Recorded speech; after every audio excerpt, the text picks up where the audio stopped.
حضرت صلی اللہ علیہ وسلم کا ارشاد کہ دین میں اپنے سے اعلیٰ درجے والے مسلمان کو دیکھیں اور دنیا میں اپنے سے ادنی درجے والے کو دیکھیں۔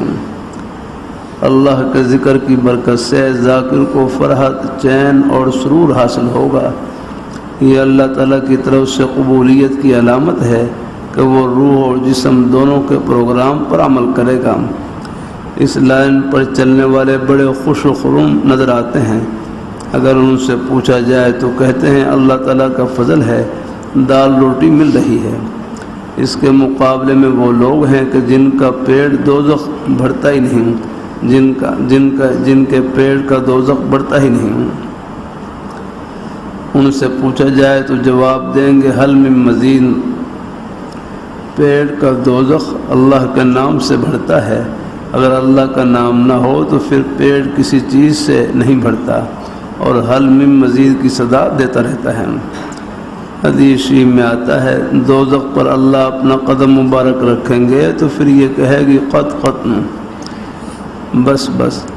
اگر اللہ کا نام لینے کی توفیق نہ ہو تو چین نہ دولت سے، نہ تنخواہ کے بڑھنے سے اور نہ زیادہ سے زیادہ زمین کے رقبے پر قبضہ جمانے سے حاصل ہوگا۔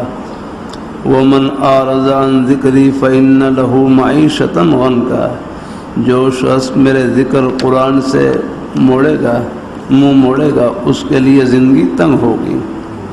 ان چیزوں سے چین نہیں ملتا، چین فقط اللہ تعالیٰ کے نام سے حاصل ہوتا ہے۔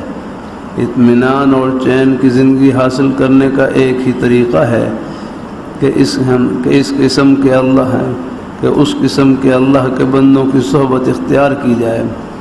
اس لیے اللہ تعالیٰ نے فرمایا وَاصْبِرْ نَفْسَكَ مَعَ الَّذِينَ يَدْعُونَ رَبَّهُمْ بِالْغَدَاةِ وَالْعَشِيِّ يُرِيدُونَ وَجْهَهُ۔